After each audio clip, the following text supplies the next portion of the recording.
me? Yeah, I was like a bit worried there. You were coming through on my phone, but not here. I don't know why that is. I'm technical enough to know what that means. Can you check you on gaming headset, you fucker. Right? You hear me? That's awesome. Yeah. Well, I'm just trying to keep up with you guys, you know. Well, you're not being professional, Devon, as you know. Oh wow! Look at you, dude. This is what is going on with your background. What about that? Wow. It's weird though, because I've messed around with it a bit, right? And what it doesn't do. Can you see how it filters you out? You're like, this is me on a Saturday night. Yeah, it is, isn't it? It's the bong effect. So I'm gonna go. This is how I think of you, anyways. Thanks, mate. That's all right. If I come into your mind when you're on one of those kind of nights, it's all good, dude. It's all good. It means we're having. Anyway, coming at you, 100% natural lighting now, mate. How's that? I feel like everybody in the arm wrestling world absolutely knows you, but you know the arm wrestling world continues to grow. So let me do a brief introduction of Neil Pickup. And Neil, jump in at any point if I get stuff wrong. But to me, Neil, you are the guy who has kind of led this modern era of arm wrestling. You've been involved with everything. You are not a bad arm wrestler, right? You won how many world championships did you win?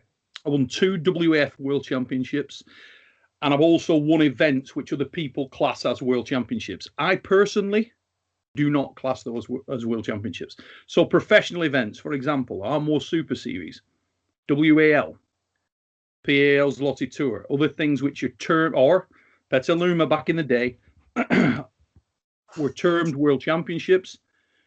To me, they are not world championships. To me, the WF World Championship is the world championship. And the 2 that I count as world championships are WF Worlds. Yeah, exactly. So Neil, hell of an arm wrestler, but really, for all the people watching, Neil is the guy that you're hearing when you're watching the WAL shows. Okay, you've been the announcer.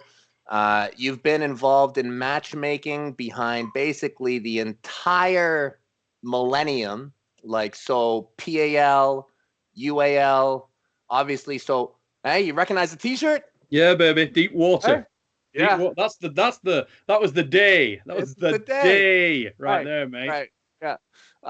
Neil's been responsible for basically hand in hand promoting the sport. I still think to this day that nobody has a better grip of what's going on in the arm wrestling community than you.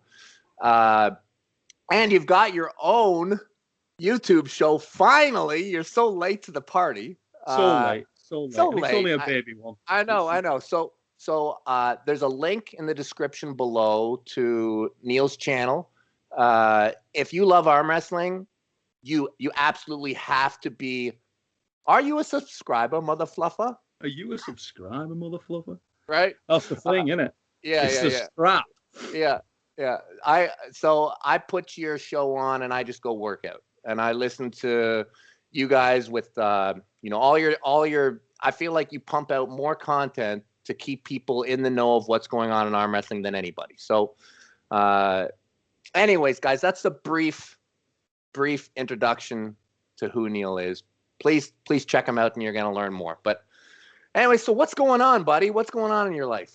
Mate, a lot's going on. I mean, this is I finished work for the day and now the second element begins for me. This is sort of my look now. This is in the absence of real arm wrestling, in the absence of arm wrestling competitions, this is where it's all about. We've all gone online, haven't we? Everybody's gone onto social media. YouTube's the place. And like probably a lot of you guys out there, I'll be either doing a show, talking to someone like yourself, as we are now, or I'm going to be checking out what's going down in Dubai now that Levan's over there with MT. And we'll be checking out what's gone down in North America at major practices, at other events that might have happened. So my sort of evenings now are pretty much based around that. No gyms are open. I've got my own gym, but nobody can come around and train. And while I do a little bit, it's not my thing now. I'm more interested in the promotion of the sport, as I've been since really 2006 at the very latest. All my eggs have been thrown into that basket. And exciting times right now. I think it's an amazing time for the sport of arm wrestling. Absolutely amazing time.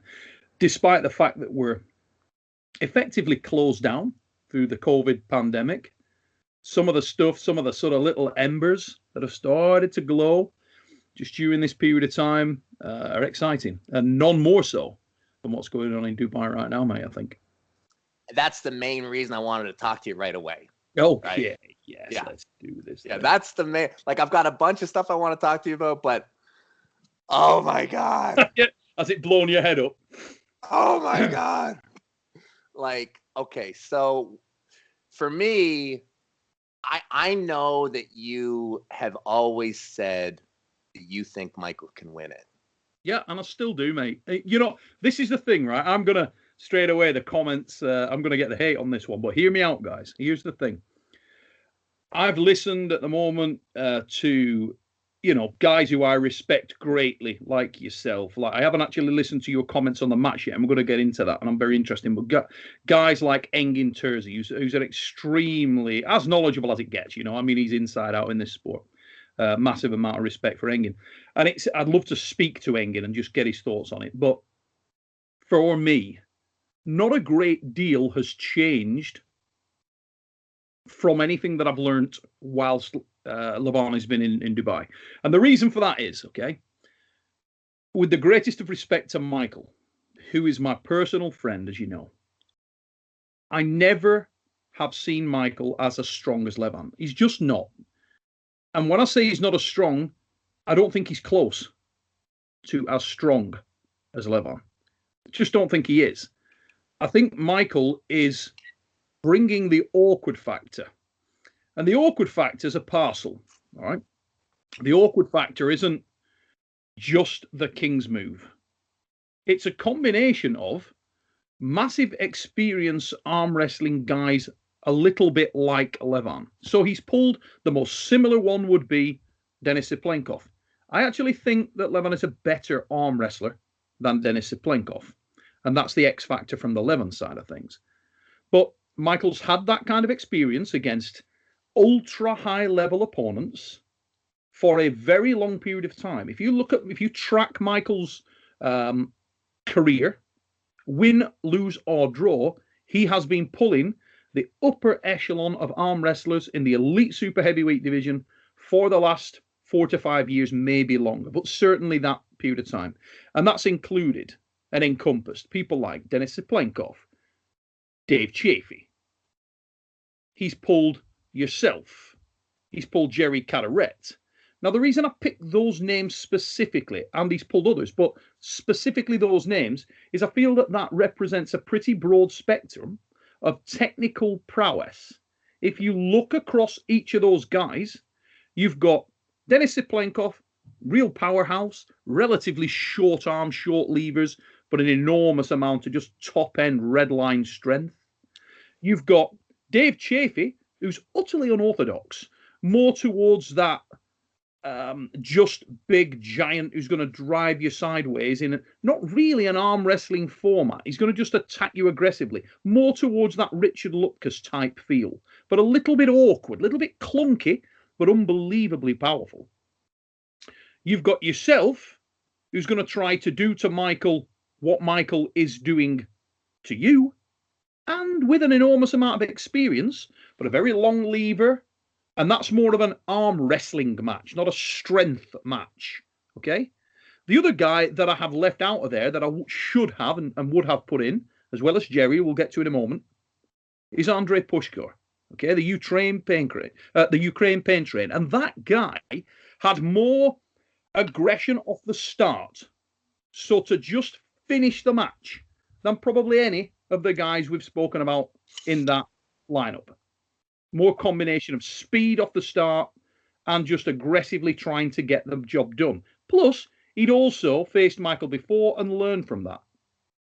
In Jerry Carteret, you've got, in my opinion, the best dead wrist presser currently drawing breath, and someone who specifically attacks the King's move. So within that set, Michael has pulled an absolute who's who of super heavyweight talent in the world right now. Two names missing from that list, really obvious ones. The Latin, who I still think represents a massive threat for Michael. Possibly, and I know this may sound silly, possibly more than Levan. And obviously Levan Saginashvilli. And for me, the thing with Levan has always been as follows. If Levan is too strong, he's just too strong. End of. Doesn't need to be really any more complicated than that. Levan is a very, very good arm wrestler, in my opinion. I think he's underrated as an arm wrestler because of the fact that he's that bloody strong. He doesn't necessarily need to show that prowess. You know what I mean? He's not tested in that environment because he's a once in I'm not going to say lifetime, but he's certainly once in a decade power. Who has got that kind of joined up approach to the sport and strength? Now, Michael's awkward factor, going back to that package, okay? I think that revolves around the King's move and the track record and history of the King's move working well against very good orthodox arm wrestlers in all weight categories, particularly when you get someone who's a really good exponent of the King's move. And the literally die to win style that Michael has, that go out on your shield, die to win style. And Michael's got to run the gauntlet here. For me, I mean, I listened to a thing the other day, and I think it was Ryan. And Ryan was saying that, you know, he saw that Michael could win. And then I saw a piece yesterday, and it said, for me now, the pendulum swung, and Levan is the favourite. For me, Levan has always been the favourite. Personally, he is the favourite because he is the one guy out there that has also been pulling at the upper echelon of elite arm wrestlers, and that's sometimes not just what we can see from him in the top 8. Okay, because at home he's got another monster in Gennady Quickvinia, who is and critical guys. I want you to hear me out here. What? Lost you, mate? Yeah, I lost you for a moment. Yeah, I think we're back on. No worries. It's just technical, Graham. It's probably my end, actually, because we've got a bit of a storm going on. But why I think Gennady Quickvinia is so critical here is because if you were looking to train a fighter for a fight, okay, my background, fight sports, as you know, if you are looking to train a fighter for a fight, you want that guy to have high-level training, high-level sparring going into that event. In my opinion, Levan has got the very best, most high level, most technical, most dangerous training partner in the world. Period. Totally agree. Now, for that reason, Levan has been the favourite throughout this. And that's not to say, there's no sort of... this is a weird one. People might think, and this is just how I function, people might think, okay, well, Neil would be biased. He wants Michael to win. If you were saying, you know, if you had to pick someone that you want to win the match, honestly, I would want Michael to win from a friendship perspective because I know him more than I know Levan. But I'm not emotionally attached to the result of an arm wrestling match in that way. Do you follow what I mean? I can't really break it down any more than that, purely and simply because in my mind, it's just an arm wrestling match. It's not life and death. It's nothing really important. It's just bringing arm wrestling. Well, if you go in Michael's mind, and death. Yeah. For Michael, he will break his arm to win. Now, going back to what I was saying earlier, okay? How many times have we seen Crazy George? Have we seen other world-class Kings movers? But we're going to stick with Crazy George because of the fact that he was a 60-plus-year-old man who was strong, but not that strong. I don't think Crazy George is going into gyms and beating a lot of the elite athletes in a lot of the standard lifts that he's beaten. You put Crazy George and Artem Tainov in a gym, my money's on Artem to beat Crazy George, in particularly when they met, in every single spectrum of lift. Everything. Easily. By a massive margin. Yeah. But the King's move and the experience of the King's move were a critical factor. Because whilst Artem was a very, very complete arm wrestler, very explosive arm wrestler, very well-rounded arm wrestler, he'd not yet faced that style which, love it or hate it, is extremely effective. Why I rate the King's move as such a potential danger is probably based on a little bit of arrogance and narcissism, okay?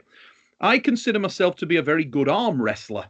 I think I can pull in any position, all positions, have done at world class throughout my career.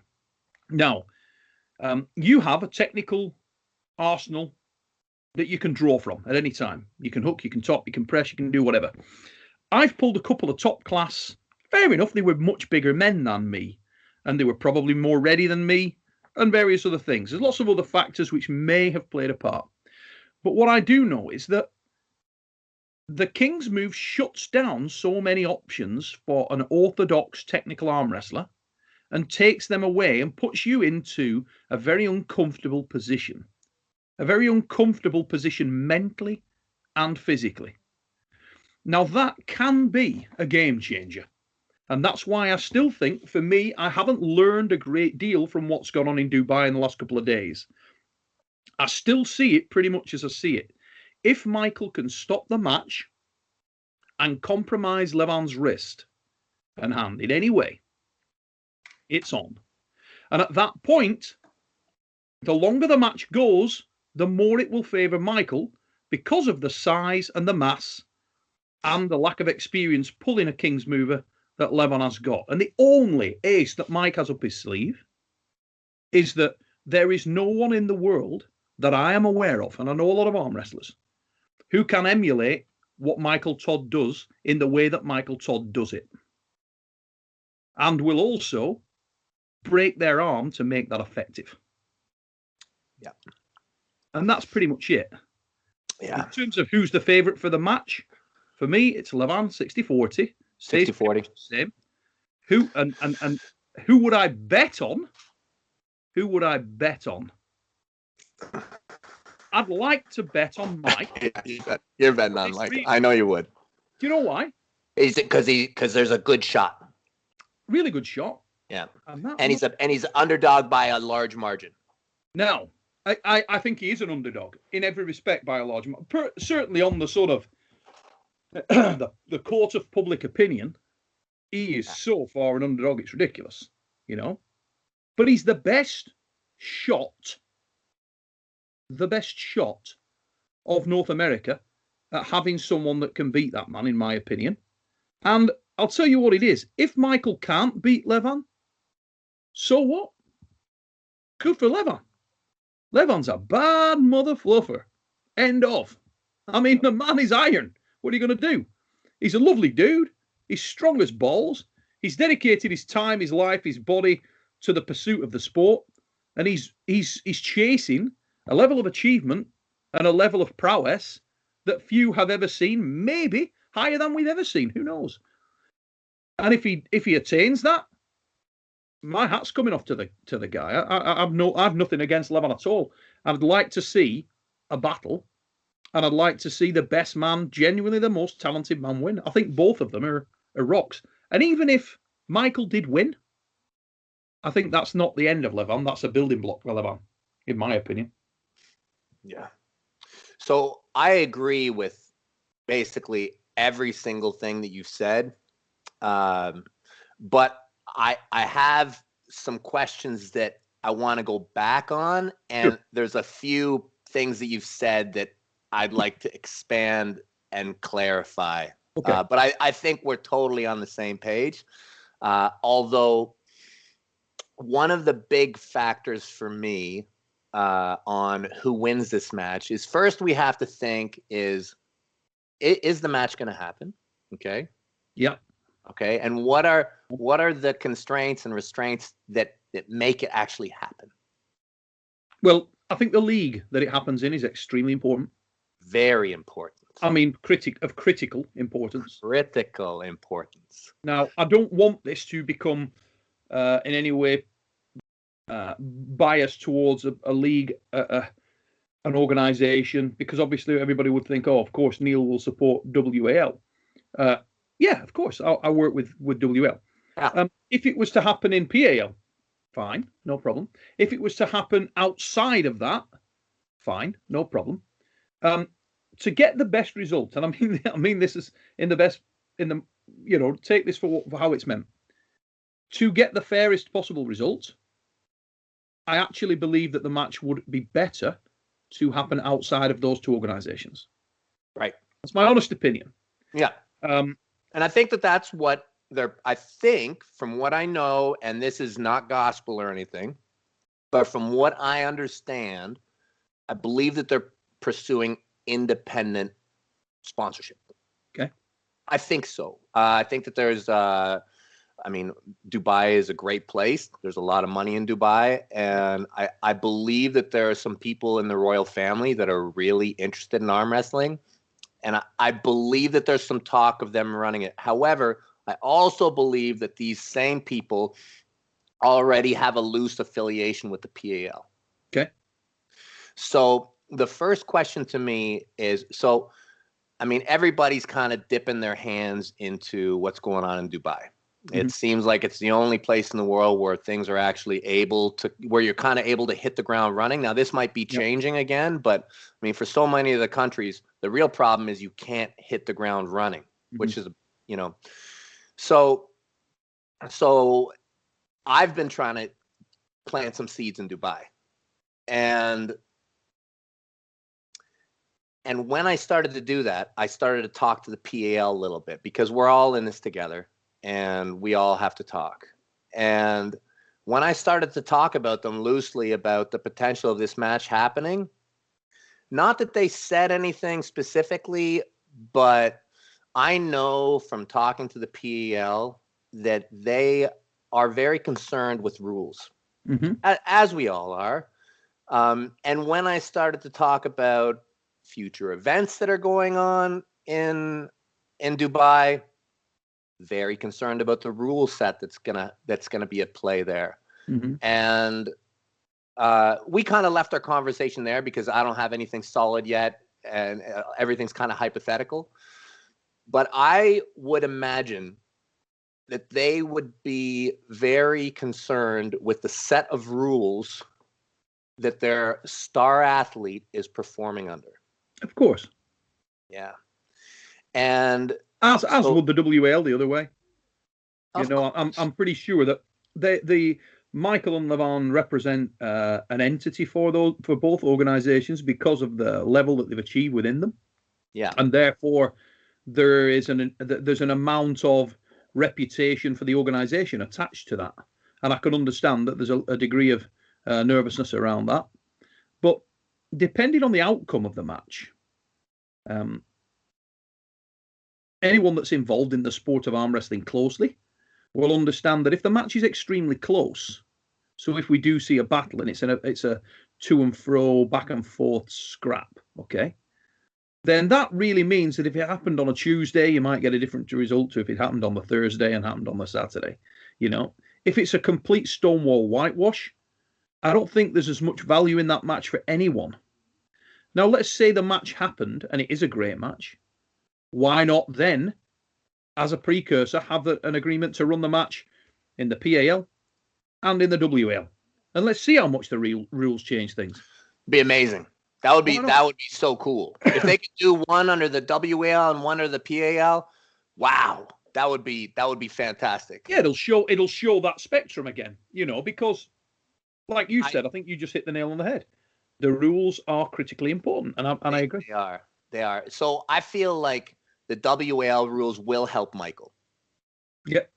I feel that the two keys for Michael is you get that extra 2 inches. Massive. And Levan doesn't get it back. Exactly. Right. And I think that the other extreme benefit to the WL league is the freedom to which he will attain the strap. One thing also that is interesting to me with the additional 2 inches is that I don't see as clean cut as possibly some others do. I think it will help both arm wrestlers if they get what they want. And let me clarify what I mean by that. If Michael can stop the match, then the WAL situation with the longer pad does definitely help him because it's going to allow him to create the distance and open Levan up, which he needs to do. However, similarly, if he cannot break through the hand and wrist of Levan. Levan's got another 2 inches to move back with control. And that would make it impossible for Michael to hang him up. If Michael can't stop him early, there's not a cat in hell's chance he's stopping Levan when Levan's got another 2 inches of drag to go into. Yeah, but I think that those 2 inches are going to help Michael stop the match more than anything. You would think so. You would think so. Yeah. And I agree with that comment. But for me, if the match stops, it's one thing. Michael has to compromise Levan's hand and wrist. See, Levan can approach this in two ways, can't he? He can try and just blast through Michael, or he can try and contain Michael, turn his palm up and climb out. And that's going to be an interesting thing for Levan. What is he capable of doing? And who knows? Who knows? Maybe he is technically proficient enough to do exactly what he needs to do. I don't know. Good arm wrestler. I'd like to get back to that, but before we do, the PAL, if they do it in a PAL rule system, what I saw, like I've always whenever I've even seen Levan, he's one of those guys, right? He's so strong.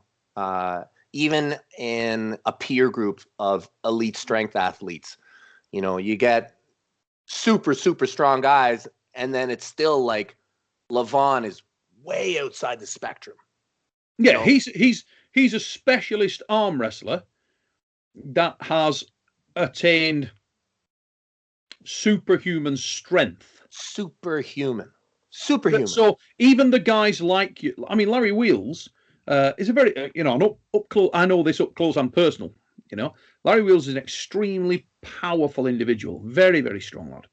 Now, Eddie Hall the same, Hapthor the same, Kerrill the same. He's, these people, Larry knows them very well. And your elite strength athletes will always go to the, arm wrestling's a bit of a trick. It's that technique. It's that, they don't go there with Levan. They go to the holy shit, that man's part man, part ape. He's criminally strong. And he is. The man is biblically strong. I mean, you can see it. Look at him. Right. Look at his physicality. Look at his stats. I mean, he's a ridiculous animal. Right. So like we were saying earlier, I think we can quickly agree that in every single measurable fundamental, he's got him beat by a margin. Yes. Right. So when I think that keyword fundamental. Right. No. I mean, we both know that there is stuff that's outside of the fundamentals. Yeah. But when you talk about rule set and when you talk about the slip, okay, when you talk about a slip in a WAF, IFA, PAL, I find it difficult to imagine that Michael can legitimately almost even get a slip where he's not underhand intentionally slipping. Yeah, for me, this is an issue with arm wrestling generally, okay? And I know that I've spoken about it. For those who know, I've spoken about this before. The reason that the slip and the intentional slip really came about was at the World Arm Wrestling Federation Championships, EAF and so on, but it was actually the Worlds. Now, I know because I was in the room when they were discussing it. One of the biggest problems was the amount of time that it was taking to progress massive tournaments of that magnitude. When you've got maybe 1,900 arm wrestlers in a place, 1,900 competitors, it's extremely difficult. It's a massively long day when you've got that number of arm wrestlers in one place. Now, remember, now we've moved forward with the way that the brackets are drawn, the way everything is much more efficient, much cleaner, much smoother, much more professional than it has ever been. These rules were introduced initially way back when people were still doing paper brackets and so on, which was a massive undertaking at the World Championships, okay? It's an important part to note. Often you find that within any sport and organisation, sometimes these rules are in place for many, many years, and they've gone, nobody's ever blown the dust off them and thought, why? Interestingly, I work in the wine industry, right? And you get, we come across this quite a bit, and people will say, "Oh, why is a wine bottle 75 cl? Why is that?" And I don't know. Why the hell is it? So we started to get into it, and a guy called Pierpaolo Patrese, who's a specialist in wine, once asked that question when he was in the room, and he said, "I know exactly what that is." Okay, why is that? Because it was the average lung capacity of the glass blower. So the person who was originally forming the glass was around 75 cl. It was a nice, easy, you can and you exhale, and that's it. Nothing more complicated than that. And I thought, well, holy shit, that's why. But that's it. It's stuck forever, and all the tariffs and all the everything. You know what I mean? And it's that's a little really bit funny. But it's one of those things where you think like, okay, that's in place for that reason. And some of the rules in a lot of sports are similar to that. Yeah. And this is one of them. Yeah. Now, for me, I was always annoyed if I've never really been a big one for claiming, okay, oh, he slipped on purpose and shouting, win. I've done that when I've gone for a pin. If I dip for a pin and I think I've pinned the dude, I'll be shouting all day, pin, that was a pin. But I'm not necessarily, oh, he slipped. Okay, give me that win because this guy slipped. To me, as you used to say, I want the head nod. Yeah. I want the guy to acknowledge, I won today. I beat you today. Yeah. Because to me, it's a combat sport, and that's what I wanted.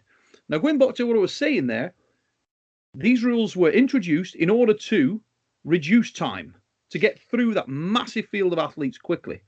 When you're on a professional one-on-one super match, what everybody's shown up for, what they've paid their pay-per-view to PAL, to WAL, to anyone else's, what they've gone there, sat down with their wife and their friends to watch that match, they want to see a definitive result to that arm wrestling match. That's what they want to see. I can assure you of that. They haven't gone there to see a foul. They haven't gone there, even the hardcore fan of either athlete, if they were to take their emotions out of it, their personal emotions out of it, and walk over to the athlete that they are supporting. So the Levan guys are going to walk over to Levan. The MT fans are going to walk over to the Giant Gnome, and they're going to say, look, how do you want this to go down? I guarantee you that both Levan and Michael will go, I want to actually win. I don't want fouls. I don't want that. I want to beat this man. I want to know that one time in my life, I was the man. I totally agree with you, and I have the same perception on straps and the freedom to get there and the freedom to have them. I think that at this point in the sport's development, you can basically assume that all high-level matches will be in the straps. But it is an interesting point of cultural discussion because there are many what I'll call arm wrestling purists who will argue this. And I know that a lot of them come from the PAL, WAF camp. And there is certainly a belief out there that the strap is not a right and that the strap, I don't know, they don't see it the same way. I feel like unless the arm is pinned, there's still question marks there. And it is so hard to accurately call who's at fault for hands coming apart. Very, very difficult. And it also is very difficult to define losing position. These two things make it so gray and murky that basically any call will just lead you into trouble. So well, the second point you made there is monumental importance. Right. The definition of losing position. And I've spoken to some very technical arm wrestlers, a lot of referees and other people, and I'll say, okay, you define me what you mean by losing position. Where is the losing position? And they'll give me a crystal clear understanding of what they perceive to be a losing position. Then I show them 20 videos of Frode Hogland winning from that position. And suddenly it ain't that clear anymore. Right. Your losing position, my losing position, and another man's losing position are very different things. George Zakowicz had a very, very unusual ability. And that was that he could face a guy with a longer hand. They could climb directly up over his knuckles, get every single element of control that they could want or possibly hope for, and still could not win. Yeah. Now, that opens Pandora's box of argument about the whole King's move and that being fair. And that, to be honest, let your Yeah. your own faith decide where you sit on that one. I think that if they start to lawyer this thing out and legal this battle out, I think it'll be a failed event. Obviously, it's great if they get to do it under any circumstances, but I think if this becomes a legal battle, that's not what anybody wants to see. I think that we basically have to assume that this will be strap, because there's no way it'll be anything else.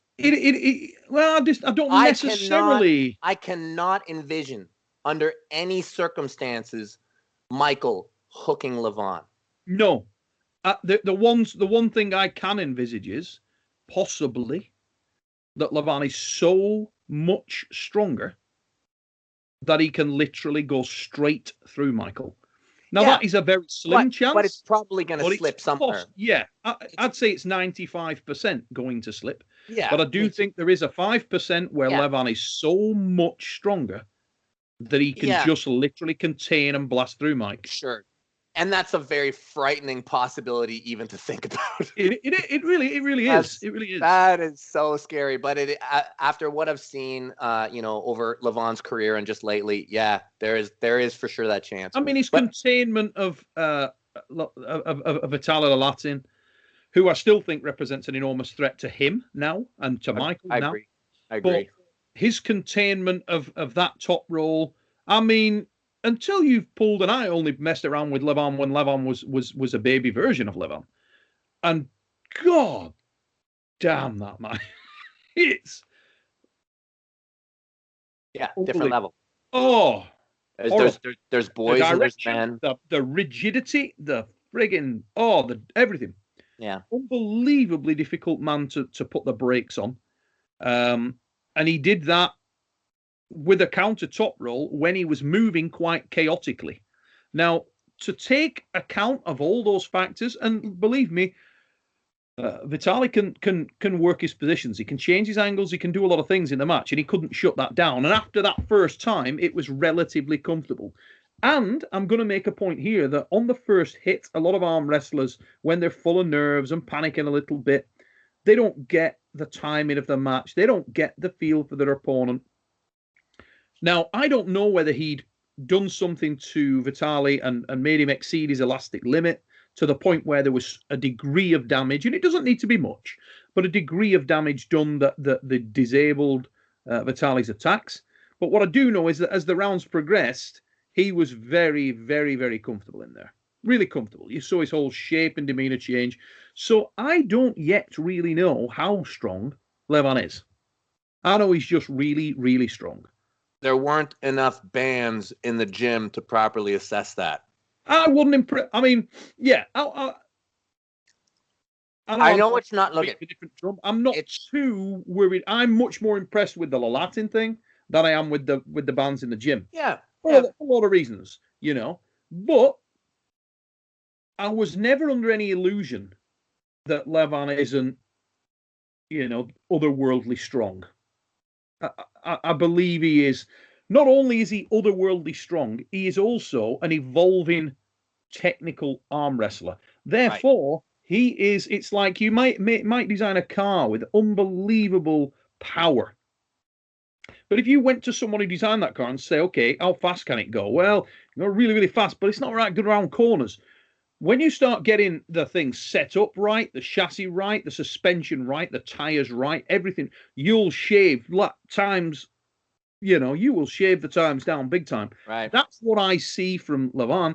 I see Levan as a incredibly strong guy who's been on a journey to get that level of power and physical strength attribute, who is also then building slowly layers and movement and a level of comfort with pulling different styles. And I think that he's getting more rubber on the road. And God help most people when that guy gets the rubber down, because he's just got more top end to put into the tires. He's just an animal. We've talked a lot about Levan. Talking about Michael. Michael is awesome. Michael is a fantastic arm wrestler. when you were talking about people who've beaten Michael, and you talk about how Levan is just otherworldly strong, I think that it's important when you do an evaluation of the match to think, it's not the strong arm wrestler, it's not the smart arm wrestler, it's the total package. Right. Yeah. Right. So Michael represents a total package. Yeah. All these athletes are complete packages where you're talking about technique and ability. And when you look at the arm wrestlers that have given Michael more trouble, I will say that there is a certain style that seems to become visible. In particular, I'll talk about 3 losses, okay? And I'll throw away 2 of them, and I'll throw away two other ones. Okay. First, I want to throw away Jerry, because Jerry is so unique, almost inimitable. You're gonna get. Yeah. And I don't think Levan is Jerry. And so many people, like, to become, you almost have to start out as Jerry and grow like 30 years of being like Jerry to be what Jerry is now for it to be effective, right? Yeah. Just very, very unique. And then the other one that I'll actually throw away is John Brzenk. Because I think, for one, there were a lot of factors that came into play that day. And I think that John's wrist is just so strong comparatively that I don't think that actually, even technically, he did it in a way that most people would be able to replicate. I believe that John was really, really strong. I don't think that John actually even pulled him the perfect way. John's the best arm wrestler of all time. He's a magnificent technical puller that's got strength in every area. But why I would discount the result you're talking about there at the UAL is simply because it occurred in a main draw arm wrestling tournament where it wasn't one man versus one man. Yeah. And I am absolutely categorically certain that there was a united front approach to Michael Todd that day. Yeah. I know that happened. I was in the conversations. I was there. I heard them. So I don't need anybody to sort of tell me what went down. Heard it with my own ears. I was sat right there at the table. Now, that's not the first time it's happened. It's not the last time it'll happen, but it did happen. Yeah. So that combination of factors, when you've had Michael pulling Jerry Carteret in a 2-minute screamer moments, is that a factor? Absolutely, it is a factor. Could he have beaten Michael if they met fresh? Who knows? John's incredible. Maybe he could. Yep. Maybe he could. Maybe. But we'll never know. We'll never know. So I agree, I'd discount that. Yeah. The losses that Michael's had that I would like to talk about were the ones that I think that the person actually performed well. And what I mean by that is they had a better win than based off strength alone. In that, technically, they performed well, in my opinion. Are you talking Trubin and Pushkar? Well, okay, so Pushkar, I think, did great, okay? But I think that there's people who did better. I think Pushkar had fantastic adjustments. I think Pushkar went into the match as Pushkar. He went into the match doing what he does, and that was, I think, what was that? That was enough to get him 2 wins, right? Yes. Yes, I think it was 2. I'd have to check. Where's Engin when you need him? I was watching it in Costco. But I think I remember him winning the first 2 based off just being a monster. And then he started to get in trouble, and then there was an adjustment period where Pushkar adjusted and won. Yeah, it was beautiful. And that's great. But I'd say that the people who executed basically a technically really sound plan, Trubin, you said Trubin. I think that's exactly how you arm wrestle Mike. Yeah. Even though Hermes Gasparini lost, I think that when I look at, where was Hermes at that time and how well did he arm wrestle him, I'd say Hermes did amazing. Yeah, I agree. And why, if you at the start of the show, I said that I believe that one of the guys that represented a very big threat to Michael, potentially a bigger threat to Michael, specifically Michael, than Levan, could be Larratt. And the reason for that is the speed of attack and transition. The speed of attack and transition. That is represented by Gasparini, the iron wrist, the massively powerful top roll attack, and then the very, very fast transition into a different angle, which doesn't allow Michael to find a balance point. Often with these things, it's about finding the balance point. You need to get to a situation. If I'm looking to, similar to a dead wrist presser, if I'm looking to pull someone who's a very powerful dead wrist presser, I want to control the bone, the line between their wrist and hand. I want to stay on that and control that angle. I don't want to allow them to drop their wrist to find their balance. And by doing that, they become balanced. I become off balance.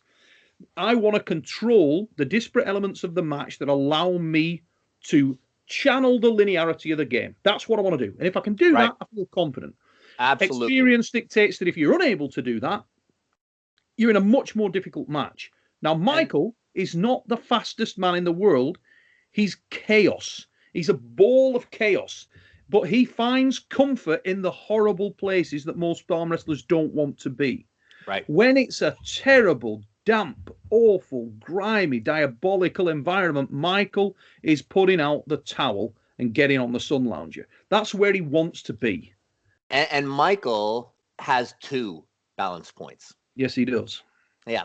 And that's what a lot of people don't realize with Michael is they think he's a King's mover. And he absolutely is a King's mover, and he's very comfortable out there.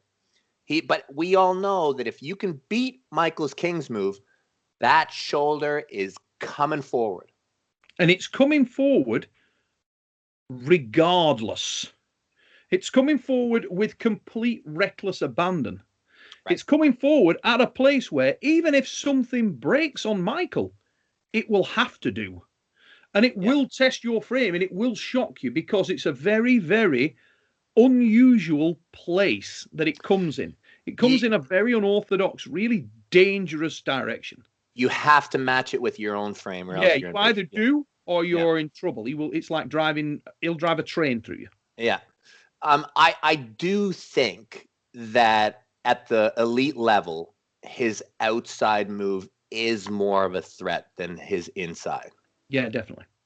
So I think that when you think about defeating Michael, the key, and people talk about how strong Levan is, and people talk about, I hear a lot of people kind of say when they're talking about how to beat Michael, you've got to beat him fast. You've got to beat, and I think that this is a completely false way, like to approach the situation. I think that if you are thinking about beating Michael quickly, I think you've already kind of missed the point.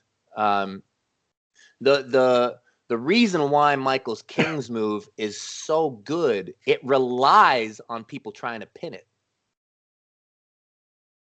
Do you know what I mean? You know how right? And I think that when you look at Dimitri, Hermes Gasparini, and I'm going to put myself in 2011 on that list as well. The key to beating Michael is to establish height before you try and do anything. Before he gets balanced, before he finds that, but take him out of that opportunity before he can get there. Right. And it's interesting to me when we start to talk about Levan, and is he able to wrap his mind around that? Is he going to be able, because I know a lot of people will tell him, oh, the key to beat Michael is to get his palm turned over. Yeah, that's right. After you get his hands a drop and him holding on to you, if you try and then it is. If you try and just turn that thing over, you are playing right into everything that Michael is. And it will be interesting to me if Levan is able to let go and post. And I think as soon as he has that thought, it's over. Possibly. Because He is certainly 2 times what I was, Hermes was, and Dimitri. 2 times. No, I don't know. I don't know about that. In I don't terms know of about physicality, that. In terms of red line strength, yes. Red line strength, yes. But a bullet doesn't weigh very much, but it does a hell of a lot of damage because it's going really, really fast. Yeah, and it hits the target. Hermes Gasparini, exactly, hits the target. Precision beats power. Timing beats speed. In Levan Saginashvilli, you've got a guy whose wheelhouse is, I'm stronger than you. And it's whether he can allow himself to step out of that for a minute and think, okay, I am now going to box. I'm not going to punch. I'm going to out-arm wrestle you for a minute. I'm going to out-arm wrestle you in an orthodox manner. Okay? That would be the interesting thing. Because if Levan allows himself just to be attacked, I don't think that it would be as easy as people believe it will be, because Michael is very, very unorthodox, very chaotic, and he can create problems. And he only needs a small gap.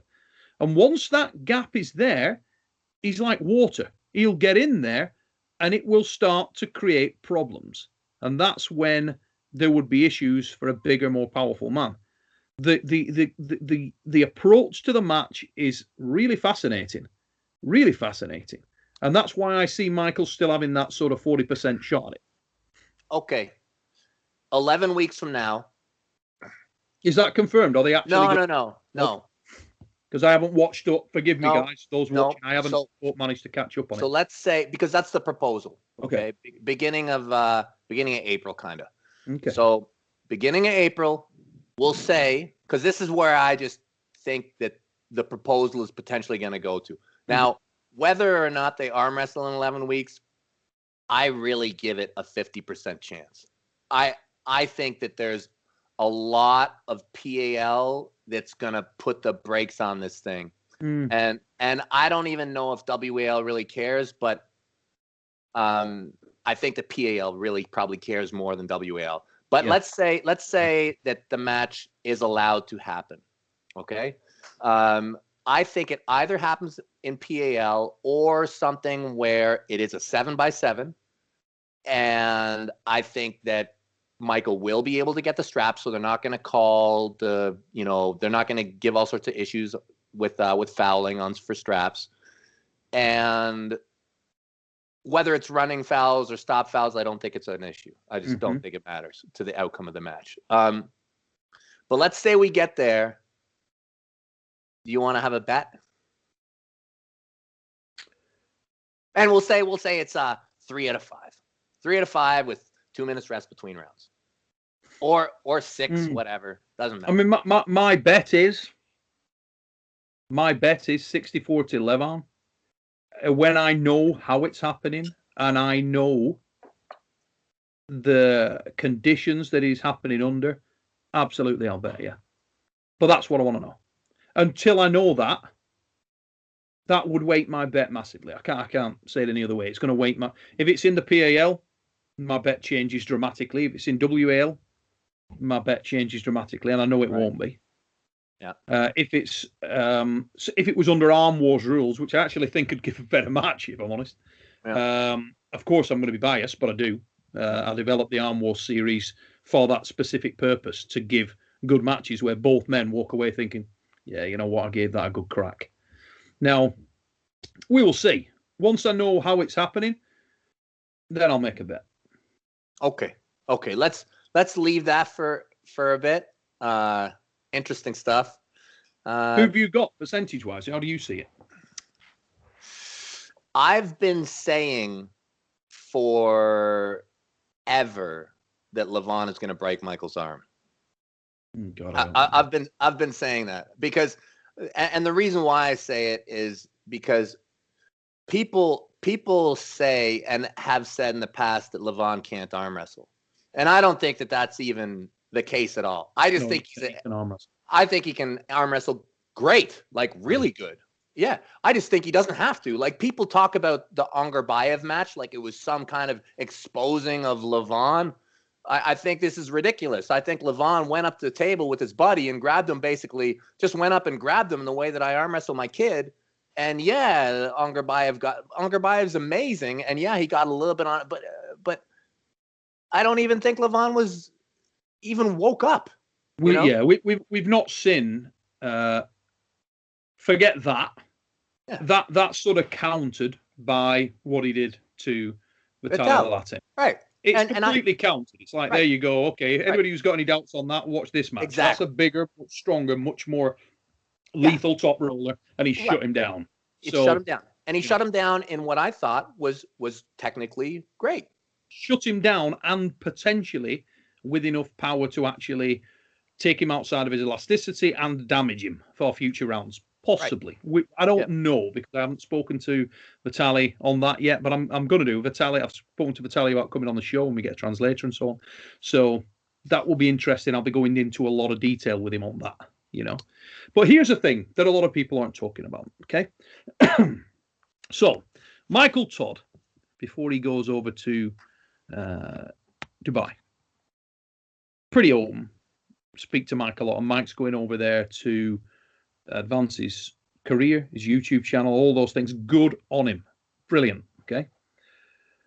Now, the one downside of that is that he is then in a situation where he's training new arm wrestlers, getting very little exposure to regular arm wrestling training against high level opponents, and he's relatively inactive. Okay. So Corey West, who's become very strong, looking really solid out there, has definitely done an enormous amount of good for Michael, and they were banging away regularly, training hard, doing the thing.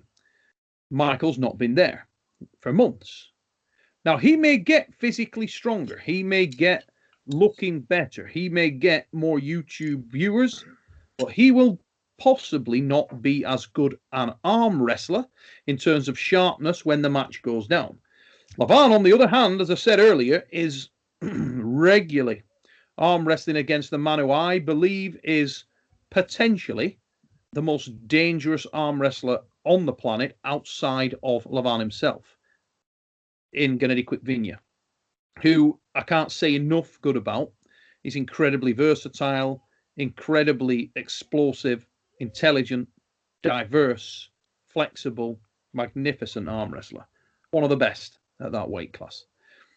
That's an exceptional person to prep against. Hey, did you see he beat my record? Yeah, I did not see that. He's beat your record, has he, on the dumbbell? Just did it. 82 kilo. Ooh. For two. As you do. Yeah. Well, I rest my case. Man is strong. Yeah. Gennady's, for real. Believe me, one is real. So, that these are the factors. There's so many factors that I am forced into considering when I look at matches, when I look at making matches, and there's so many unknowns. Conor McGregor's just fought at the weekend of the UFC. We're doing quite a bit of stuff around that, and people are, wow, amazing. Was it really? I don't know. He's been inactive for so long. Poirier's been in the thick of things. You could see the whole demeanor from Conor when he got in the pre-press conferences, when he got in the ring. It wasn't that confident swagger that he usually has. People have to realize these guys are just men, like any other man. Their confidence is drawn from their inner belief in their self and their circumstances at that time and what's going on around them. You can't help but have that affect you. Levan at the moment is in a very good place. Michael's in a really, really good place in terms of what's happening to him and him getting stronger. I don't know whether getting stronger is going to yield much benefit. For me, getting stronger is kind of irrelevant for Michael because he's not going to win that battle. That dog will not hunt against this guy. What he needs to be is extremely sharp at doing what he does.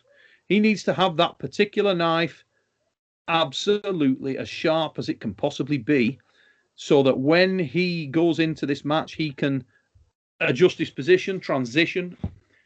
If he can stop the match, he can find his spots, he can find his resting spots. He's got his endurance at a peak. All of those elements need to be right on point. And I am concerned for Michael that because of where he is now and the distractions that are in his life, he may not be there. And I don't want to say that to sort of discredit Mike at all. It is a factor that I would consider. I do think that I've known Michael a lot of years, and very well. And Michael, I love Mike, but he's a bit nuts.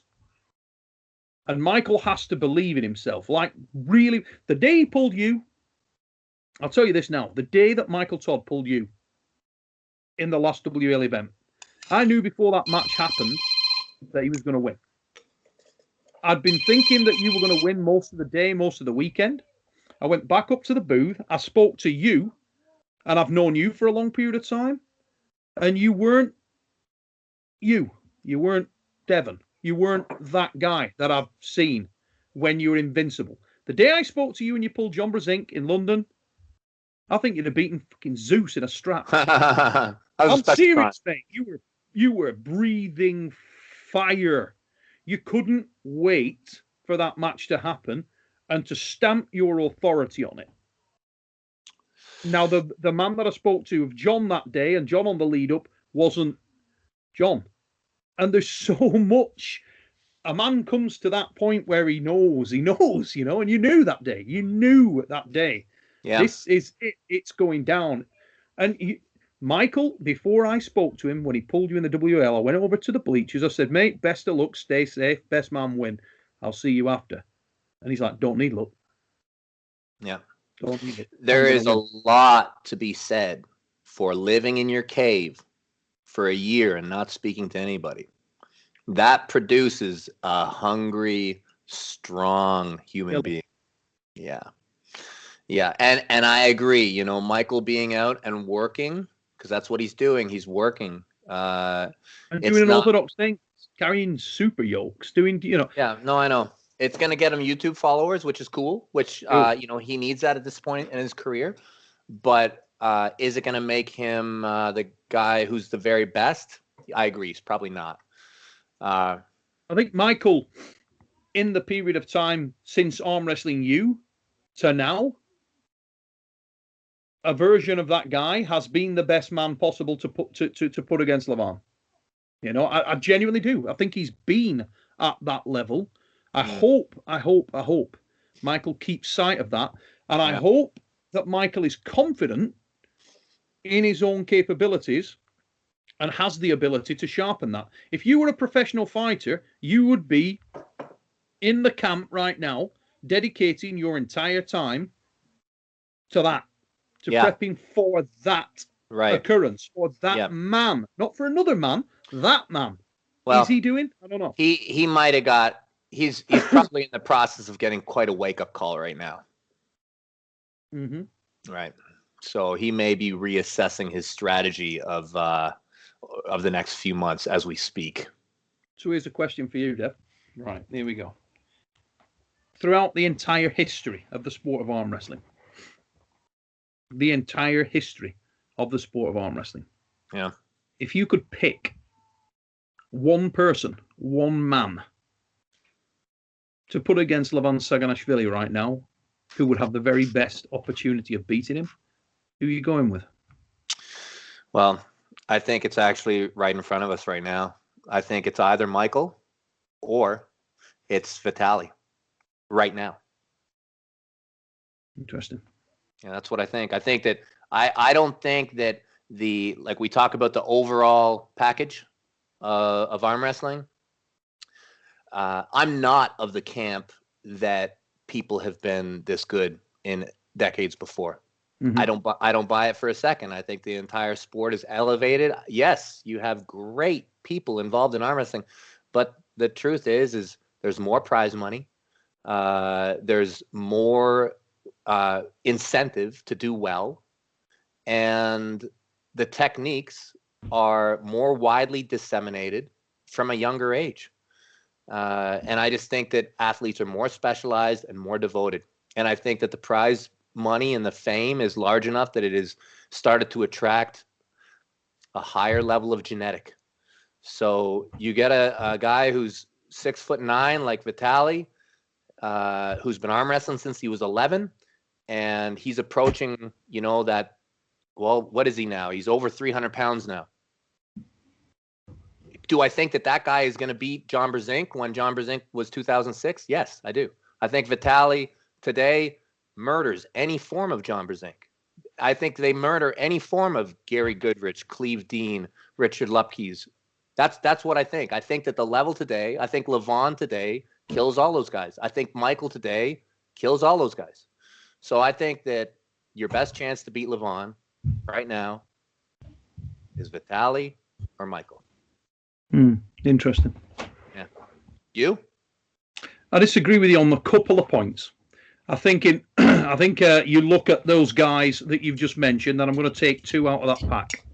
Okay, and those two men are Richard Lupkes and Cleve Dean. And why? Is because Cleve Dean was big enough in terms of just his size and scale that if you could bring him into the modern era and he was focused and dedicated with modern technique, he's that big that he could win. Oh, yeah. Because I thought you meant, like, I didn't think we could train that guy up. Oh, no. I'm talking he could win. Oh, just like that. Yes. I think there are times in his career, from speaking to people, where he's shown up at events and run through the competition with so much ease that his level may have been somewhere we don't know. In other words, it was completely untested. It was so far in front of everybody that he faced, and there were high-level arm wrestlers, that it's hard for us to sort of understand where he was at. He just ran through them like they were a joke. The other guy that I know did that was Richard Lupkes. I've seen Lupkes side through Gary and John like so easily that it wasn't even funny.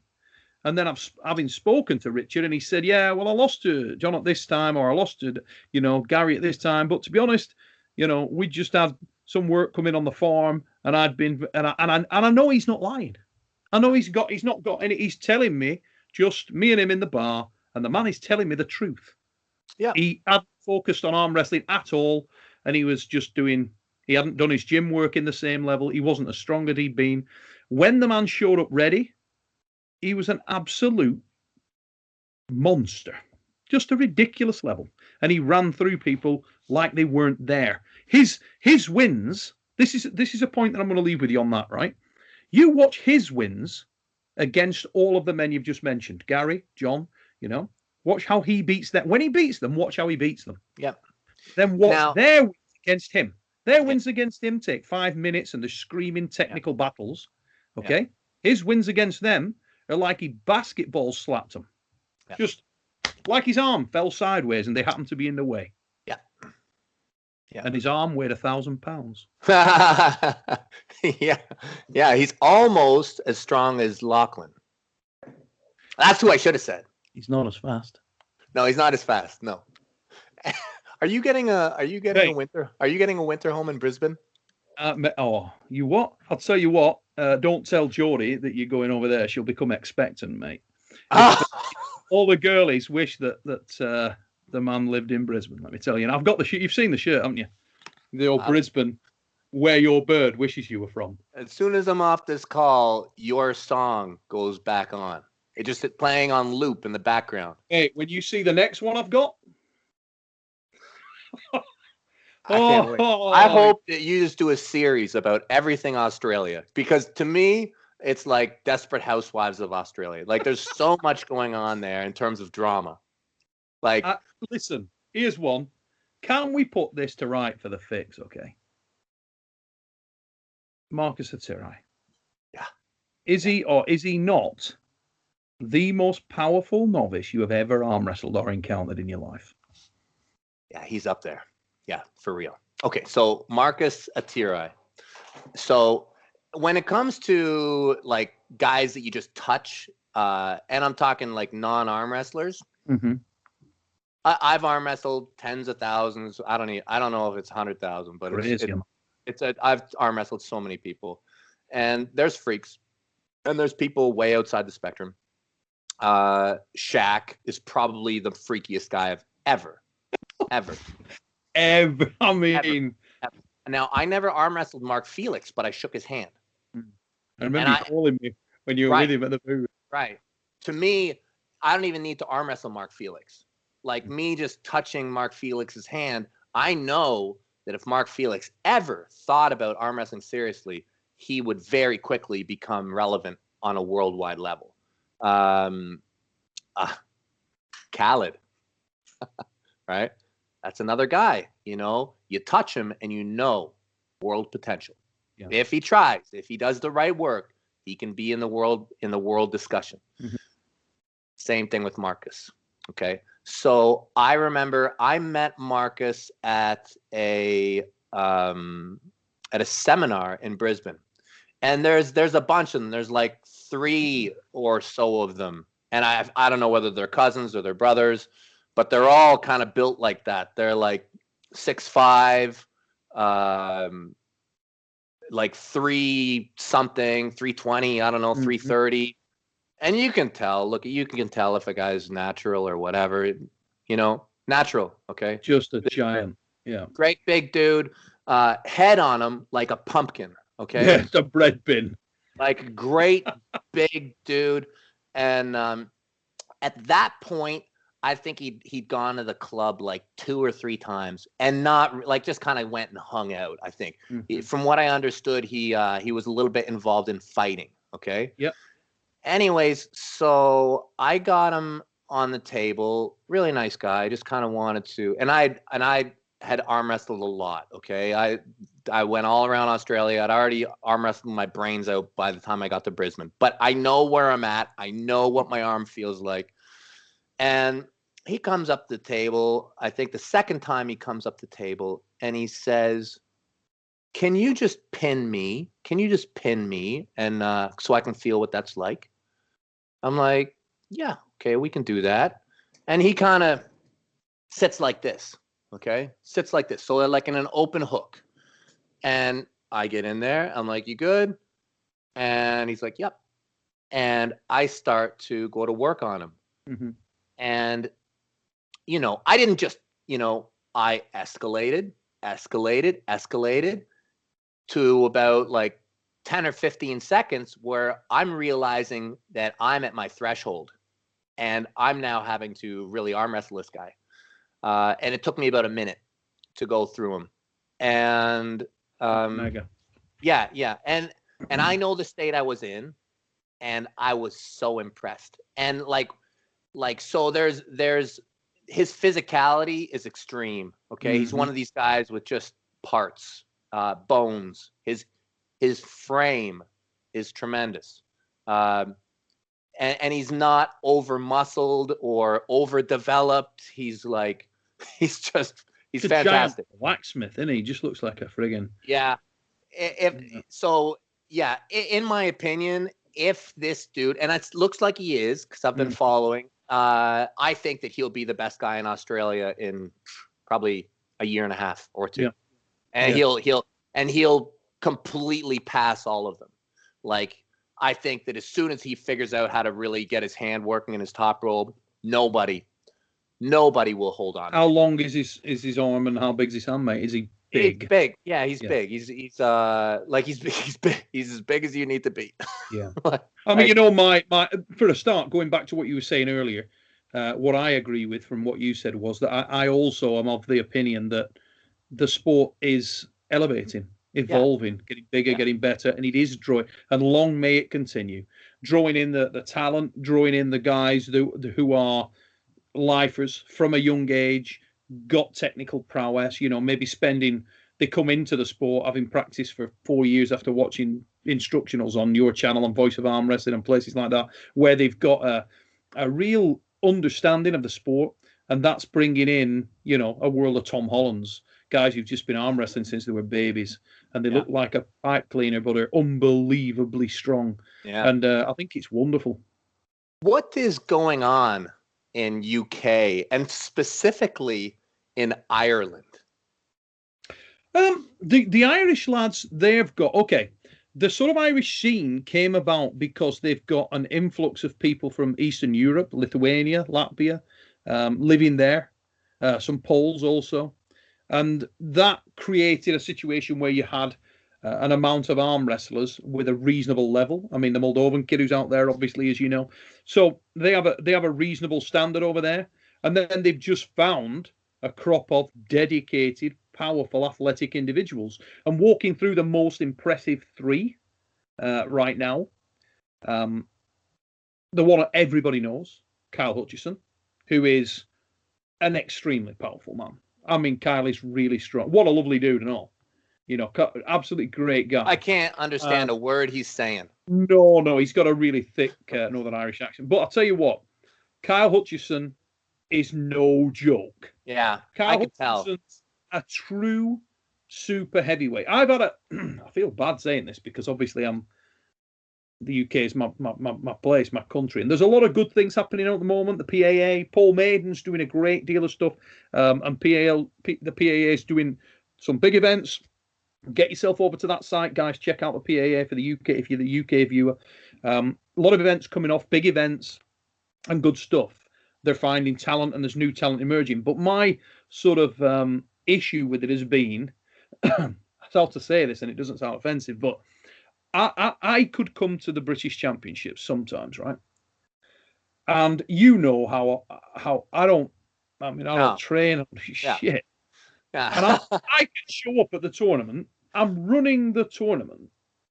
I've been setting up the tournament since 6 a.m., doing trophies the night before, doing the brackets, commentating. My mind couldn't be further away. And I can place or win at up to 100 kilos, maybe 110. Okay? And I'm completely out of condition and don't train at all. I have not trained for arm wrestling definitely since like 2010, 2009. I mean, at all. Like, I'll pull if there's a table there. I'll pull all friggin' night, but I'm not going out and doing wrist curls and doing prone. I just don't. I'd love to tell you I do, but I don't. Yeah. You know, and that's the truth of it, right? Yeah. And the fact that I can show up and win or do okay kind of guts me a bit. You know what I mean? Because I know that the old 80, 85 kilo version of me would literally like a bomb. You know, and they're not even bloody close. Yeah. So it's kind of guts me. We've not had bittersweet. Yeah, it's nice that you, but I don't give a shit about that. I want to see what I'm excited by. I'm excited by Tom Holland. Then I go to a tournament and Tom Holland's there, and I think, yes, we got one. Yeah, this dude's a bad mother fluffer. He weighs 75 kilo, and he's crisp, and he's technical, and he's on it, and he's got it all covered. And that's who I want to. I want to see a crop of those from Britain. Yeah. I want to see a crop of guys that we can take to Worlds, and I'm proud that these guys are there. Now, it looks like it's coming, mate. Kyle Hutchison, if he focuses and dedicates 100%, threat. He hurt his chest though, didn't he? Did he just blow his chest? His neck. Now then, Adam Johnston, another one. Under the radar yet. People don't know about Adam. Yeah, I don't know him. Has always had this battle with ability to focus and commit because he's very busy. Not the wealthiest guy in the world, and he's torn between his family life and you kind of got to be that selfish, hard-nosed bastard to, you know what I mean, to excel. Yeah. And that's been the problem there. The other exciting prospect is Adrian O'Dwyer. Been following him a long time. Mate, Adrian's ace. Adrian's another one that is Adrian's an athlete, a former Olympian, high jumper for Ireland. Kind of strange, kind of does his own thing, but in a really good way. Absolutely huge fan of Adrian O'Dwyer. Love him. His lifts are ridiculous. Oh, mate, ridiculous. He's really, really, really strong. Really impressive. But he's kind of like I described Mike as chaos. And I'd love to, if I wasn't doing everything else in the world, I'd love to just get hold of Adrian and go, whoa, wait a minute, let me show you some shit. And streamline his progress. If he get like somebody like yourself got hold of him and directs him, Engin, if he went out and spent some time with Engin, somebody who really knows the game inside out, weapon. I mean, I watch his lifts, and I mean, I think that he is in way off the spectrum as well. Like, I feel like he's got to be he's got to be up there and like the strongest people in the world with what he's doing. Mm-hmm. And He's one of those guys where there's a crop of pullers and these are all coming up, and you've got this guy and you think, yeah, he's really good, and you got this guy, he's really good, and then you've got Morozov and you're like, oh, Yeah. you're like, what the is that? Now there's another one. Morozov, how good's he? Well, I don't think that anybody knows, right? No, but he's mate. Have you seen some of his old stuff? Like he can pull anywhere. Once saw him in a match at Worlds with Tokarev, long hook match, strong. He can pull. He's been there for longer than people think. But he's only 23 now. Yeah, he's a baby, mate. Yeah, and yet he's beaten Zaranov. Well, did you see who he just beat? Oh my God, with Arif, yeah, and killed him. Yeah, I think he hurt him. Yeah, it actually upset people. I don't know the background of it, but I think he was a little disrespectful. I don't know. But did you see it? Is it? No. Okay, so they slip. And the reffing was so crazy tight, it was like objectionable. Okay. But basically, eventually, they got the strap on and they got to go because there was movement and all. They didn't even have a match, I think, until like the later part of round 2. Okay. But basically, round 2, they're in the strap, ready, go, and I'm Morozov, ready, go, boom, and Arif opens right up in kind of a King's, and Morozov just like looks at him, whoomp, whoomp, bam. Okay, so he pins him multiple times. No. Okay. He doesn't pin him. He's holding him here, and he's just like, all right. So he was, I wouldn't go down well in Turkey.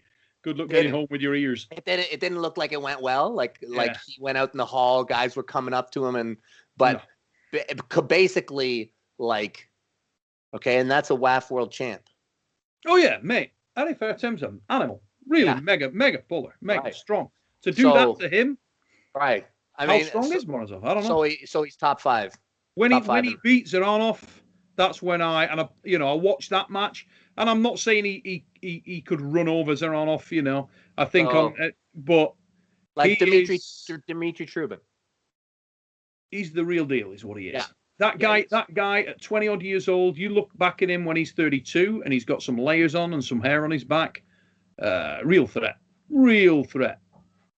Yeah, I just did a review on him the other day. Steel Morozov. Yeah. Oh, check that out. I'll check that out, mate. I haven't seen it. I just reviewed the match where he clubbed Arif, and ridiculous.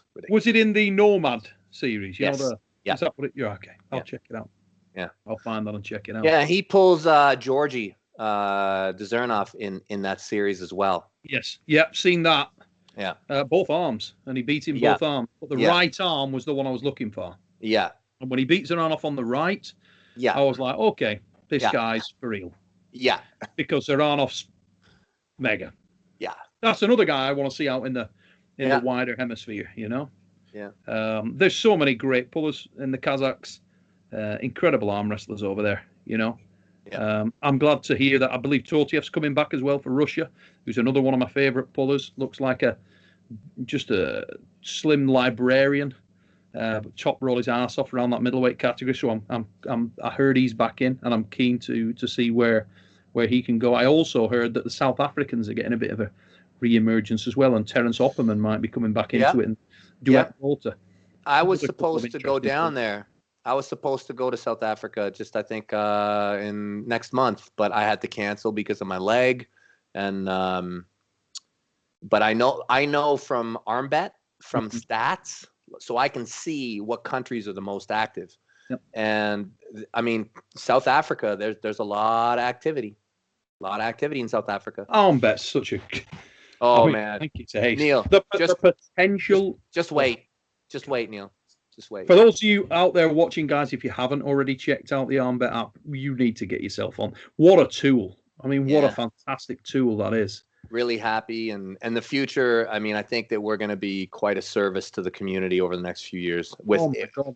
The potential is ridiculous. Yeah. When it gets going. It's just the irony that has come about at the time it has.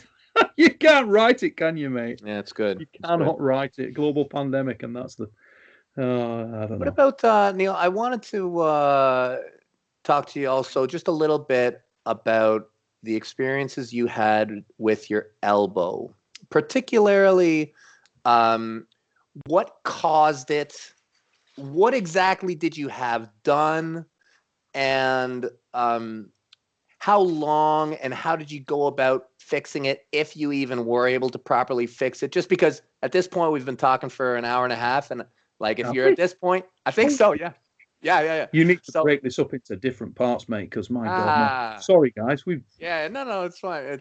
But ridiculous. if they've stuck around this long, that means that you too may one day have to have surgery for your elbow.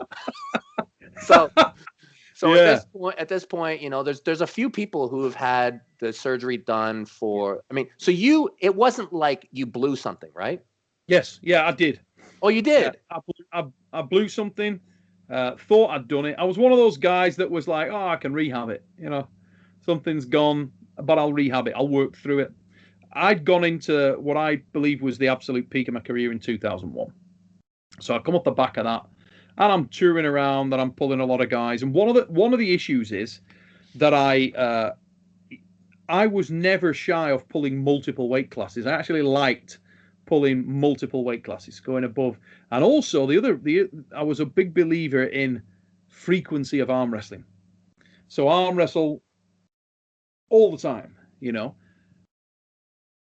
And I started to believe in my own immortality, young and stupid. So you think to yourself, oh, I'll be okay. And I was aware that I was picking up injuries, that I was picking up issues, but kind of thought, I'll be okay, take a couple of painkillers, carry on pulling, I'll rehab it, I'll give it some time, but wasn't actually doing that and wasn't paying attention to it. At the same time, I continued to do some of the lifting regimen that I was doing, which was lifting some very heavy weights. In hindsight, I don't think that was a good idea. I think it was counterproductive. Not casting any aspersions here or anything like that, but one thing I would say is also I was always naturally trained. I've never was involved in that at all, so I didn't recover quickly. There was no assistance in that area. It was purely and simply me doing my thing. Relatively ill-informed in many ways, in that I wasn't getting a lot of work done to repair things, rehab things professionally when I should have been doing, and I was revving it till the red line at any and every competition I could, anywhere in the world, Russia, USA, Ukraine, all around Western Europe, anywhere was a big show on that I could go to. As you know, I'd pull. It's what I enjoyed doing. When I started to realize, okay, I've done some real damage, I think it was around March 2002, pulling with bigger men, and it's a bit annoying because when I was first aware of it, I won a match at one of the events where I pinned a guy, and the ref didn't call it, and I stopped arm wrestling and sat up.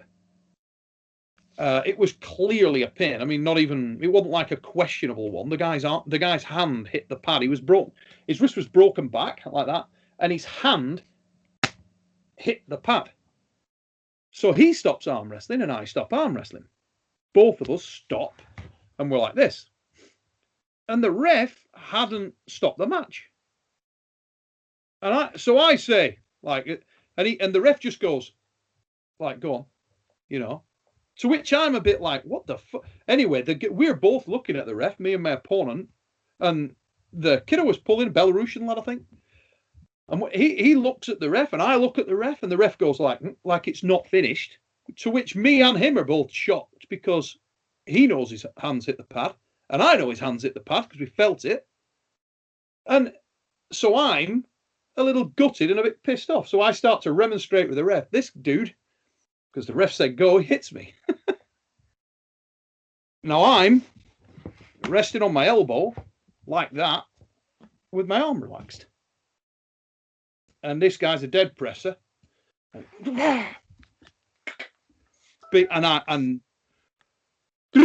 bang! And I'm like, whoa! And afterwards, my hand was shaking, like really shaking.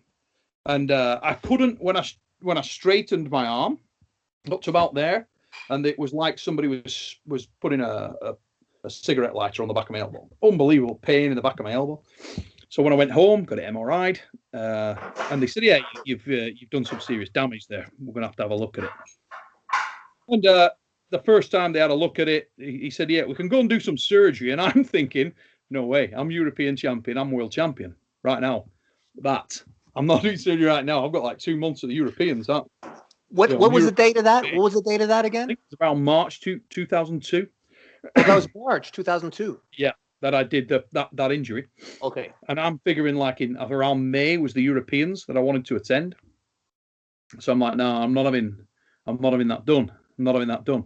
And then I'm thinking I've got Springfield, Illinois. So I figure to myself, right, I can do the Europeans, and then I can go to Springfield and pull the Worlds.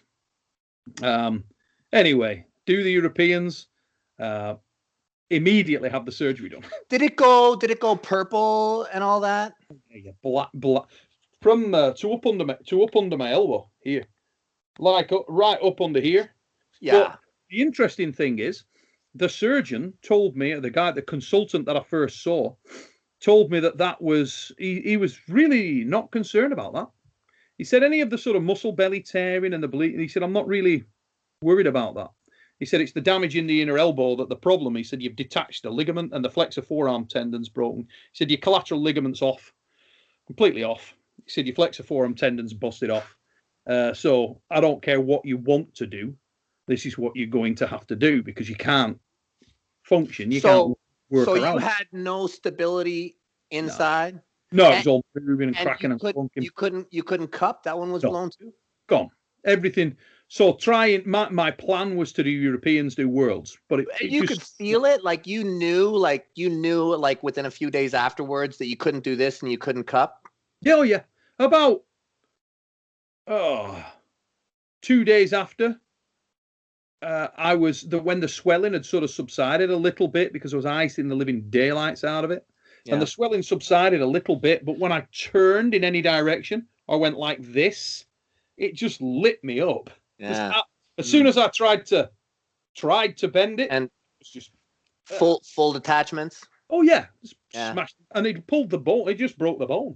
Did it pull the bone off? Pulled the bone out, a piece of bone on the ligament. So it ripped the bone out on the ligament. See, that's what happened to Auden. Now, I was sort of saying, "Oh, you gotta do the Europeans." No, mate, forget it. You're done. That's you know. Okay, so you did go to the Europeans. Well, I don't think I pulled. Did I pull? I don't think I pulled. I pulled left-handed. I'll have to check. But my main goal was then, right, okay, screw everything else. Worlds, Illinois. I'll be back for Illinois. So, what a fool. I mean, what a fool.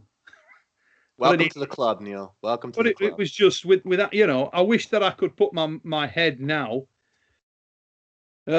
Anyway, you do it. So you got so they went in after that, which is super late. So that's months after the injury. No, I ended up having the surgery done beginning of April. Got something done there to clean it up. Oh, okay. Yep. It didn't work. So winding the clock forward. What did they try to do? Did they screw it in? Yeah, basically. So they screwed the piece in. Not in the same spot. They adjusted it.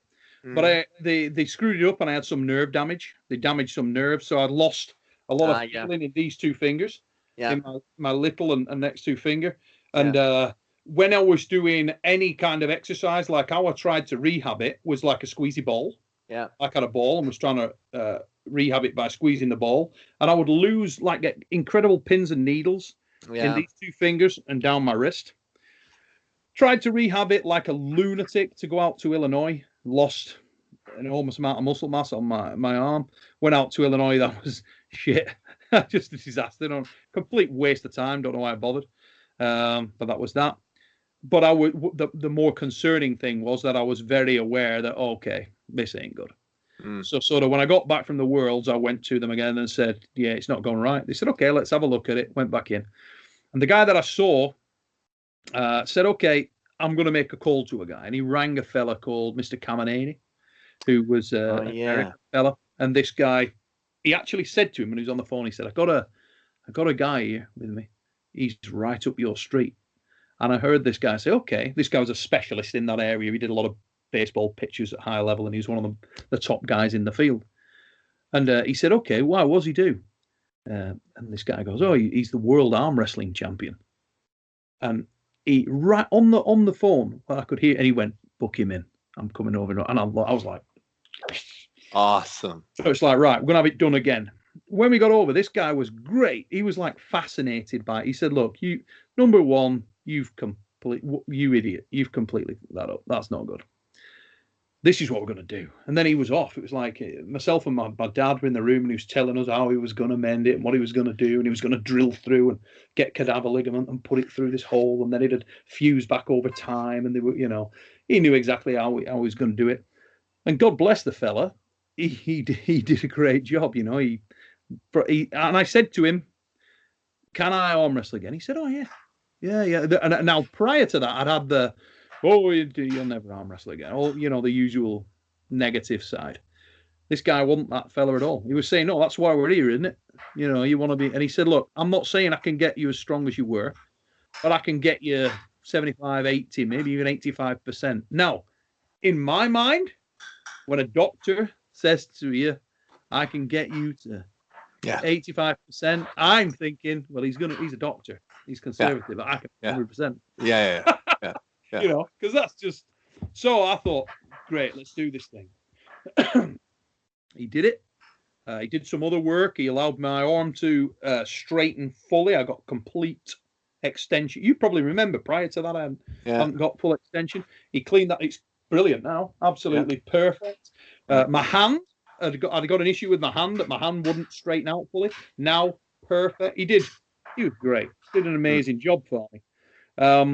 And a lot of people think it was purely and simply that I walked away from the sport of arm wrestling for. Oh, just to take a little step back, what it didn't mend fully was the flexor forearm tendon injury. So I ended up having an additional, I got a lump came on it. It scared me a bit. I thought, oh shit, what's this? I ended up having that redone a little bit again. But in the grand scheme of things, that was sort of 6-7 months of a thing. And I'm not aware of it creating any problems for me, really. I don't think it's made too much of a difference. The other distraction, or the other thing that really came into my decision to sort of move away from arm wrestler to trying to ground arm wrestling, was Arm Wars. Arm Wars came about, and I saw I was speaking to my dad and speaking to other people. My dad said, look, what are you going to do now? You're going to win world championship again? Because I was obsessed with arm wrestling. Obsessed. Didn't do anything else. Literally every weekend I was going somewhere competing. I mean, I went everywhere. The people who know at that time, they still say the most ridiculous thing with you is you'd show up everywhere.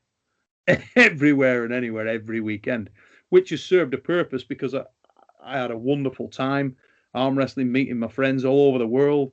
You get a lot of mates, you learn a lot of things. It's wonderful. It's a great existence. I wouldn't change a thing, But my biggest frustration was that I'd still walk into somewhere after being a British, European and world champion in my sport, and people would go, is that even a sport? It used to piss me off, So I wanted to change that. Wanted to get to a situation where the sport became bigger, better. And Arm Wars, I saw as a vehicle to that. I saw a lot of imperfections with arm wrestling as it was, in terms of being able to market the sport, to move it forward and to progress it and to teach people about it. And that was to take the stars of the sport of arm wrestling and to put them one-on-one, market it in that way, and make something bigger, better. And we got it on Eurosport. We ran that for just under 12 years. And it was going into sort of 85 countries, translated into 56 languages. We did over 400 televised matches, massive amount of great arm wrestling matches that took place in that period of time. Legendary arm wrestling encounters that I never would have seen and never would have happened if it hadn't been for Arm Wars. So I feel blessed that Arm Wars came about, and it was a vehicle for a lot of guys to achieve that. At the same time, eat water, mother fluffers. At the same time, I was working heavily with the PAL, and I thought this is a great direction to allow arm wrestling to get bigger, because the PAL, I know there's a lot of political to and fro in. The PAL are a great organisation for arm wrestling. They just are. I mean, Mazurenko equipment is the best in the world. They've got fabulous handles, fabulous equipment. The tournaments are first class. They're very professionally run. They attract the best arm wrestlers in the world. What do you need? So, here's one. People saying, okay, we don't really need the WAL, the PAL. We can just do it outside, and come on, give your head a wobble, guys. It doesn't need to run the show, but does MMA need the UFC? Of course it does. Well, I mean, Kimbo Slice is cool, but it's a backyard street fight. Kimbo Slice is a whole lot cooler when there's also the UFC. Correct. Yeah. The two can coexist. They're not on opposite sides. They're one entity driving arm wrestling forward.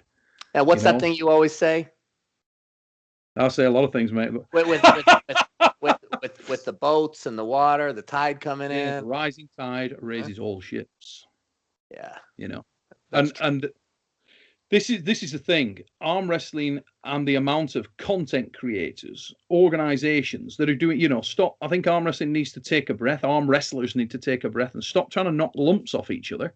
Just be supportive of what's going on around you. Just enjoy watching arm wrestling. You may be a hardcore PAL fan. You may be a hardcore WAF fan.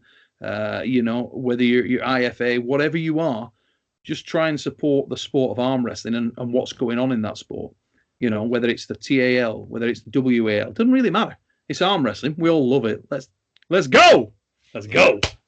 And speaking of supporting arm wrestling, I mean, there's a lot of great stuff in the past. Are there opportunities, and what is the future with Giants Live? Is there something there? Hell yes. Yeah. Oh my word, yes. Of course there is. The whole crossover thing is huge, mate. Yeah. Listen, you watch World's Strongest Man. You like strength sport. When Eric Spotto's going to do a giant bench, or if you see Maddox is going to do a massive bench press, you're like, holy shit, Julius Maddox is going for it. You're watching the 800-pound bench because you want to see it. You want to see the 800-pound bench press. Yeah. Because you're into strength. Yeah. And the strength fans want to see arm wrestling. Yeah. You got 300,000 subscribers to your channel. How many of those are hardcore arm wrestlers? How many are strength enthusiasts? People who like strength. They like. Yeah. That's what it's all about. Yeah. Yeah. It would be great. It would be great if there was a future there. Oh. I think, it'd be cool. Yeah. Massive lots of good stuff. Exciting times. From the darkest of times, mate. From the darkest of times. Yeah. Hey, well, Neil, the sport wouldn't be the same without you. Thanks so much for everything that you've done over your career. I can't think of somebody who's done more. So are you a subscriber, mother fluffer? Are you a subscriber, mother fluffer? Get on there, guys, and go on over to Neil's channel so you can tune in to follow everything that's going on in the arm wrestling world. But hey, thanks, buddy. It's good to catch up. Thank you. And that bet is on. It's on. It is on. We just got to know. We got to know what conditions it's going under them. Yeah. And God may it happen. I hope it happens. I hope it happens too. Because if it doesn't happen in April, may not happen. Because I'm gonna beat him in June. Yeah. And there's no way I'm beating Levan. So how are you anyway? Are you okay? You coming? You yeah, fit? I'll be fine. I'll be fine. Whatever. Yeah. Thanks so much, Devon. Really, thank you for having me on. I'm sorry if I bored the living daylights out of everyone, and for anybody that's actually interested and stayed on this long, thank you, and thanks to everybody who's supported the Supernatural Strength channel. Really you a subscriber, mother fluffer?